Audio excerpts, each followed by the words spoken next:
Hello दोस्तों, स्वागत है आपका मेरे YouTube चैनल परीक्षा प्लान में। तो चलिए आज की विज्ञान की प्रैक्टिस को शुरू करते हैं और आते हैं महत्वपूर्ण प्रश्नों को। पहला प्रश्न है, बर्फ जल पर तैरती है क्योंकि? पहला विकल्प है ठोस होने के कारण बर्फ का घनत्व जल से अधिक है। दूसरा है बर्फ वायु से संयुक्त होती है जिससे उत्प्लावकता के कारण इसे तैरने में सहायता मिलती है। तीसरा है बर्फ में हाइड्रोजन आवंत टूटते हैं जिससे वह तैरती है। और चौथा है बर्फ में आणविक व्यवस्था जल की अणुओं की व्यवस्था से भिन्न है। तो इस प्रश्न के लिए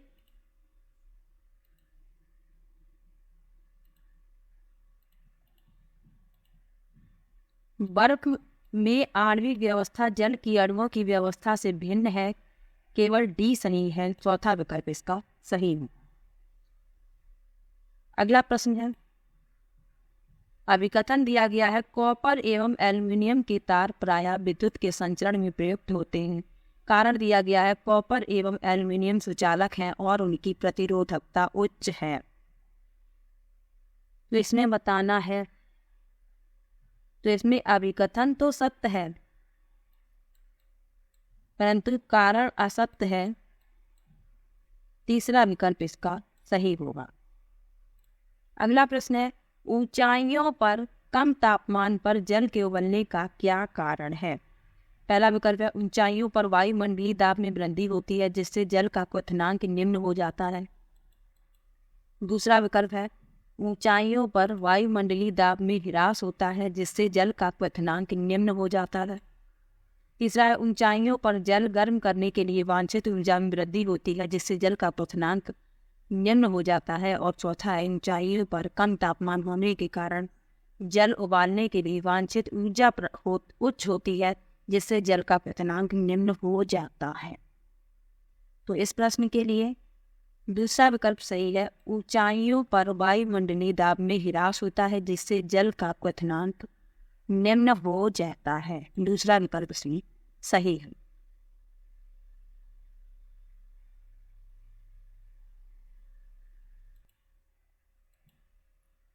अगला प्रश्न दिया गया है, नीचे दी गई सारणी पढ़िए और निम्नलिखित प्रश्न का उत्तर दीजिए। पदार्थ दिया गया है सोडियम, गलनांक है इसका 98 डिग्री सेल्सियस, क्वथनांक है 882 डिग्री सेल्सियस। सल्फर का 115 डिग्री सेल्सियस और क्वथनांक है 444 डिग्री सेल्सियस। किस तापमान पर दोनों तत्व द्रव अवस्था में होंगे? तो इस प्रश्न के लिए डी विकल्प सही होगा, 115 डिग्री सेल्सियस से ऊपर दोनों तत्व द्रव अवस्था में होंगे। अगला प्रश्न है, निम्नलिखित में से कौन से कथन सही हैं? पहला विकल्प लिखा है स्थिर वैद्युत बल एक निस्पर्शी बल है। दूसरा है चुंबक द्वारा वस्तुओं को उठाने की योग्यता स्पर्शी बल का एक उदाहरण है। तीसरा है वायु से गुजरता वायुयान निस्पर्शी बल का उदाहरण है। और चौथा है गुरुत्वाकर्षण बल एक निस्पर्शी बल है। सही कथन पूछे गए हैं। स्थिर वैद्युत बल एक निस्पर्शी बल है, सही है। गुरुत्वाकर्षण बल एक निस्पर्शी बल है, यह भी सही है। ए और डी यानी पहला विकल्प इसमें सही है। अगला प्रश्न है, ध्वनि के संदर्भ में निम्नलिखित में से कौन सा कथन सही नहीं है? पहला विकल्प लिखा है मानवों में कंपन ध्वनि उत्पन्न करता है। दूसरा है ध्वनि निर्वात में गति कर सकती है। तीसरा है यदि आयाम दुगना हो जाए उच्चता 4 गुना हो जाएगी। और चौथा है जितनी उच्च कंपन की आवृत्ति उतनी ही कर्ण भेदी ध्वनि। तो इसमें गलत पूछा गया है, दूसरा इसका उत्तर होगा ध्वनि निर्वात में गति कर सकती है। अगला प्रश्न है, तेल एवं जल में मिश्रित नमक को पृथक करने के लिए आप किन विधियों का उपयोग करेंगे, उनके क्रम का उल्लेख कीजिए। लिखा है तेल का वाष्पीकरण, तत्पश्चात लवण से जल का वाष्पीकरण। दूसरा है जल एवं तेल को निकालने के लिए पृथककारी कीप का उपयोग, तत्पश्चात लवण से जल का वाष्पीकरण। तीसरा है जल का निस्तारण, तत्पश्चात लवण से तेल का वाष्पीकरण। और चौथा है लवण निकालने के लिए निस्यंदन विधि का उपयोग और उसे शुष्क होने देना। तो इस प्रश्न के लिए दूसरा विकल्प सही है। जल एवं तेल को निकालने के लिए पृथककारी कीट का उपयोग, तत्पश्चात लवण से जल का वाष्पीकरण। दूसरा विकल्प इसमें सही।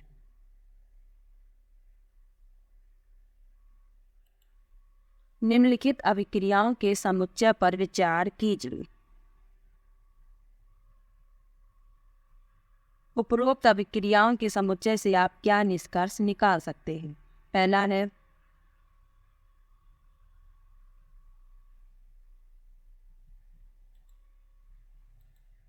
कॉपर की अभिक्रियाशीलता मैग्नीशियम से अधिक किंतु सोडियम से निम्न है। दूसरा है कॉपर की अभिक्रियाशीलता जिंक से अधिक है। तीसरा है मैग्नीशियम की अभिक्रियाशीलता कॉपर से अधिक किंतु सोडियम से निम्न है। और चौथा है मैग्नीशियम की अभिक्रियाशीलता सोडियम से अधिक है। इस प्रश्न में जो सही है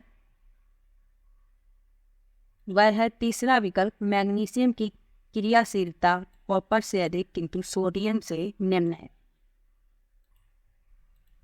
अगला प्रश्न है आभूषण निर्माण में सोने को प्राथमिकता दी जाती है क्योंकि यह है। पहला विकल्प है अघात वर्ध है। दूसरा है संक्षारण रोधी है। तीसरा है अत्यधिक अभिक्रियाशील है। और चौथा है अनुनादी है। तो इसमें ए सही है, अघात वर्ध है और संक्षारण रोधी है। ए और बी सही है, यानी तीसरा विकल्प इसमें सही है।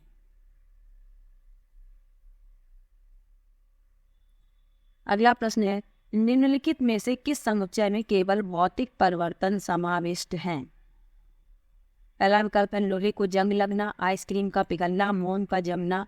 दूसरा है आइसक्रीम का जमना, चॉकलेट का पिघलना, कैंडी का घुलना। तीसरा है भोजन का पकना, तेल का उबलना, जड़ी बूटी कूटना। और चौथा है लोहे का जंग लगना, कागज की जलना, भोजन का पचना। भौतिक परिवर्तन पूछे गए हैं। दूसरा विकल्प इसका उत्तर है आइसक्रीम का जमना, चॉकलेट का पिघलना, कैंडी का घुलना। अगला प्रश्न है एस्टर वे रसायन हैं जो फलों को उनकी सुगंध देते हैं। H2 लिखा है। पॉलिएस्टर वास्तव में एक बहुलक है जो एस्टर के एकक की पुनरावृत्ति से बना है। तो इसमें बताना है कौन से विकल्प सही हैं। तो इस प्रश्न के लिए S1 और S2 दोनों ही सही हैं, यानी पहला विकल्प इसमें सही है।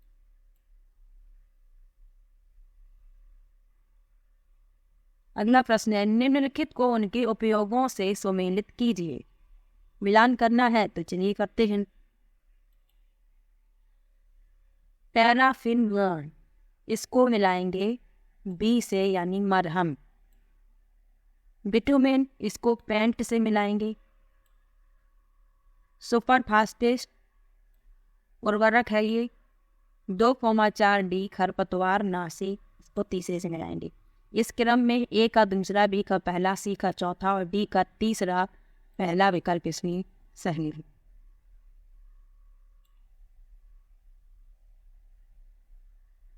अगला प्रश्न है वैक्सीन हमारे शरीर को प्रतिरक्षा प्रदान करते हैं। पहला विकल्प है हमारे शरीर में प्रतिजन की संख्या में वृद्धि कर। दूसरा है हमारे शरीर को प्रतिजैविक देकर। तीसरा है हमारे शरीर को प्रतिप्रदाहक कोशिकाओं के निर्माण के लिए तैयार कर। और चौथा है हमारे शरीर को उपयुक्त प्रतिरक्षियों को उत्पन्न करने हेतु तैयार कर। तो इस प्रश्न के लिए चौथा विकल्प सही है, हमारे शरीर को उपयुक्त प्रतिरक्षियों को उत्पन्न करने हेतु तैयार कर। अगला प्रश्न है निम्नलिखित में से कौन सा कथन कोशिकाओं के संदर्भ में गलत है? पहला विकल्प है पराग केंद्रक कोशिकाओं में केंद्र की सामग्री होती है किंतु कोशिका झिल्ली नहीं होती। दूसरा है पादप तथा जीव कोशिकाओं में लवक उपस्थित होते हैं। तीसरा है कोशिका झिल्ली जीव और पादप कोशिकाएं दोनों में उपस्थित होती हैं। और चौथा है कोशिका भित्ति केवल पादप कोशिका में होती है। गलत पूछा गया है। दूसरा इसमें गलत है, पादप तथा जीव कोशिकाओं में लवक उपस्थित होती में, ये गलत है, गलत ही पूछा गया। अगला प्रश्न है मानव के परिसंचरण तंत्र के संदर्भ में निम्नलिखित में से कौन सा कथन सत्य है? पहला है सिराओं की भित्ति मोटी होती है और कोई कपाट नहीं होते। दूसरा है विऑक्सीकृत रुधिर नीले रंग का होता है। तीसरा है किसी चोट के ऊपर बना गहरा थक्का श्वेत रुधिर कोशिकाओं के कारण होता है। और चौथा है सिराएं विऑक्सीकृत रुधिर वहन करती हैं। तो परिसंचरण तंत्र के संदर्भ में कौन सा कथन सत्य है पूछा गया है। चौथा सही है, सिराएं विऑक्सीकृत रुधिर वहन करती हैं।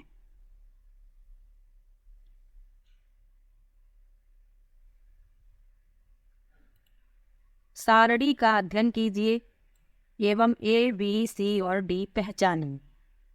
ये रोग दिए गए हैं मानव एवं पादप रोग, रोग कारक सूक्ष्मजीवी और संचरण का साधन, ये पहचानना है। लिखा है सिट्रस कैंकर जीवाणु, तो ये यहाँ पर होगा, यहाँ ए होगा वायु।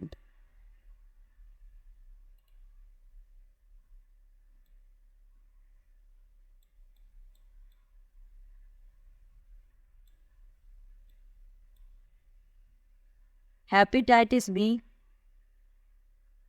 विषाणु लिखा है, संचरण का साधन है जल।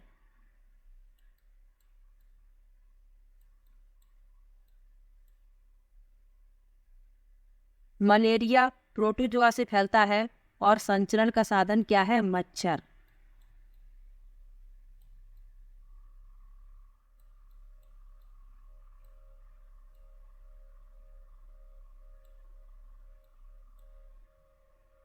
पोकरा भिंडी का पीला सिरा मोज़ेक विषाणु, इसका वाहक है कीट। तो वायु जल मच्छर कीट, यानी कि पहला विकल्प इसमें सही है। अगला प्रश्न है निम्नलिखित के लिए सही पदों की पहचान कीजिए। लिखा है पशु जो शिशु को जन्म देते हैं, जीव जो अंडे देते हैं, अंडे एवं शुक्राणु के संलयन से बनता है, लार्वा से वयस्क में प्रबल परिवर्तन द्वारा होता है।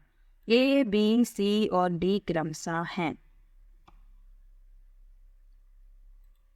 तो इसमें बी विकल्प सही होगा। ए है सजीव प्रजक, बी है अंड प्रजक, सी है युग्मक और डी है कायांतरण। दूसरा विकल्प इसमें सही होगा। अगला प्रश्न है एक नए पौधे के विषय में सहज का अवलोकन है कि मोम जैसी परत के साथ उसका तना मोटा है और जड़ें अत्यंत गहरी हैं। पौधे के सही आवास की पहचान कीजिए। लिखा है रेगिस्तान, दूसरा है पर्वत, तीसरा है जल और चौथा है चरागाह। तो इसमें लिखा है कि मोम जैसी परत के साथ उसका तना मोटा है और जड़ें अत्यंत गहरी हैं, तो यह ऐसा पौधा रेगिस्तान में पाया जाता है। पहला विकल्प इसमें सही। तो वीडियो कैसा लगा कमेंट बॉक्स में जरूर बताइएगा। वीडियो को लाइक, चैनल को सब्सक्राइब करना मत भूलिएगा। मिलते हैं एक और नई वीडियो के साथ, तब तक के लिए बाय बाय।